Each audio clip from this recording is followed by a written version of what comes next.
Hi, I'm Natalie, and today I'm going to be explaining the term ACAB in 3.5 minutes. Let's go.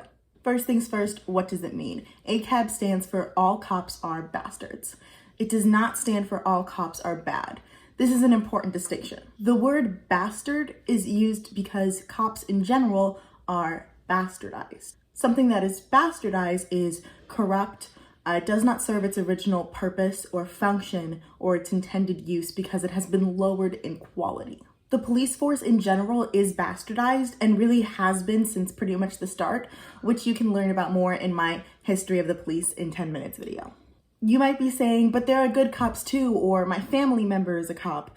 And I might have a couple of questions for you, or I challenge you to do a little bit of your own research. I challenge you to research cases of police brutality in your state and specifically in your county. See if those officers are still on the force. Did the police union protect them?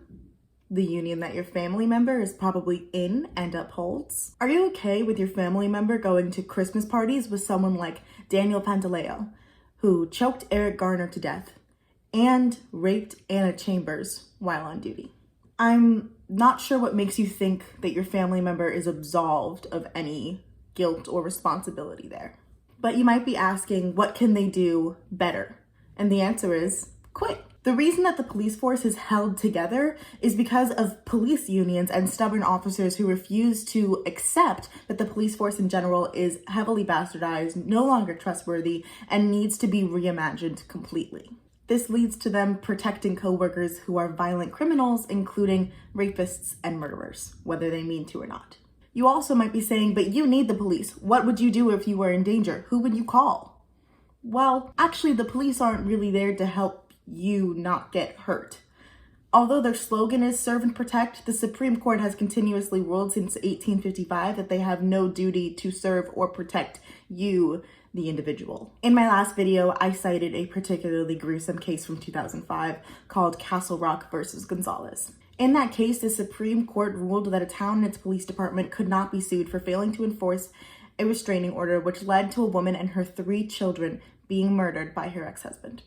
Actually, over 80% of domestic violence survivors say that they would not call the police again for fear that their abuser would not really face punishment and that they would be stuck in an even worse abusive situation or face retribution from their abuser.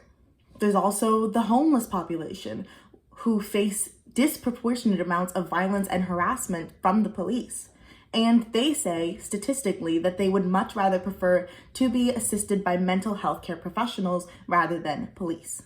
The bottom line is, the police are not fit for all of the roles that we as a society have put on them.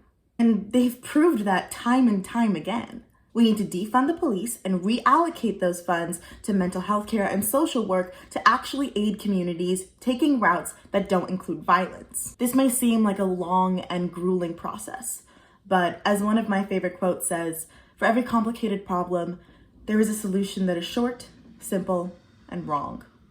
Thanks for watching.